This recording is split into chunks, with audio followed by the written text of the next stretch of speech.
अस्सलामुअलैकुम। Family cuisine में आप सबको खुशामदीद। आज हम बनाने जा रहे हैं चिकन कॉर्न सूप, जो कि आजकल के मौसम के बिल्कुल हिसाब से है और सर्दियों में बहुत ही मज़ेदार तैयार होगा। तो चलिए रेसिपी की तरफ चलते हैं। यहाँ मैं चिकन ले रही हूँ, हड्डियों वाली चिकन ले रही हूँ आधा किलो। याद रहे कि सूप जब भी बनाएं तो वो हड्डियों वाला गोश्त ही इस्तेमाल करें, क्योंकि उसमें ज़्यादा ताकत और ग़िज़ाइयत होती है। तो यहाँ हमने यखनी तैयार कर ली है। यखनी में हम सिर्फ 1 चम्मच नमक डाला है। अब मैं यहाँ एक प्याली भरकर कॉर्नस डालूँगी। मैं यहाँ फ्रोज़न कॉर्नस का इस्तेमाल कर रही हूँ। आप चाहें तो बाज़ार से भुट्टे लेकर यखनी के साथ उसे बॉईल कर लें और दाने निकाल कर सूप में डालकर इस्तेमाल कर सकते हैं। अब हम यहाँ 1 टेबलस्पून चिकन पाउडर का इस्तेमाल कर रहे हैं। 1 टेबलस्पून हमने इसमें चिकन पाउडर का डाल दिया। अब हम इसमें 1 टेबलस्पून काली पिसी हुई मिर्च डालेंगे।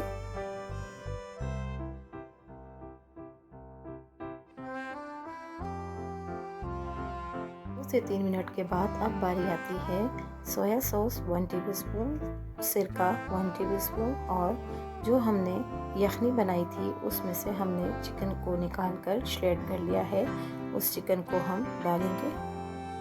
एक बात का ख़ास ख्याल रखिएगा कि हम सूप बनाते वक्त लकड़ी का चमचा इस्तेमाल करें, ये हमारे सूप को पतला नहीं होने देगा। अब हम 2 अदद अंडे फेंट के रख लेंगे। 4 से 5 अदद कॉर्नफ्लोर के चमचे हम 1 कप पानी में घोलेंगे और उसे आहिस्ता आहिस्ता करके डालते जाएंगे।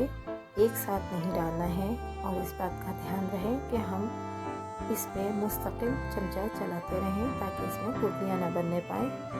मैं यहाँ अपना सूप गाढ़ा रख रही हूँ। आप अपने हिसाब से जैसा आपको पसंद हो वैसा रख सकते हैं।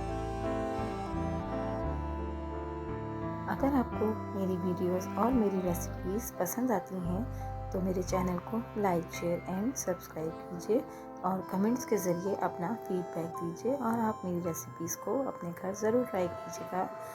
अब बारी आती है जो अंडे हमने फेंट कर रखे थे, थोड़ा थोड़ा करके उन्हें डालते जाएं और स्पून को हिलाते रहें ताकि अंडा सब एक तरफ जमा ना हो जाए। ये देखिए, मैं थोड़ा थोड़ा करके आहिस्ता आहिस्ता अंडे को डाल रही हूँ और बराबर से इसमें चमचा चलाती जा रही हूँ। और यहाँ हमारा शानदार मज़ेदार सा गर्मा गर्म सूप बनकर तैयार है। 2 से 3 मिनट के लिए हम इसे ढक देंगे ताकि अंडे का कच्चापन निकल जाए। 2 से 3 मिनट के बाद हम इसे एक बोल में सर्व करेंगे, सिरके में डूबी हुई हरी मिर्चों के साथ, जो कि बहुत ही लाजवाब टेस्ट देती हैं। अगर आपको मेरी वीडियोस पसंद आती हैं तो चैनल को लाइक, शेयर एंड सब्सक्राइब कीजिए।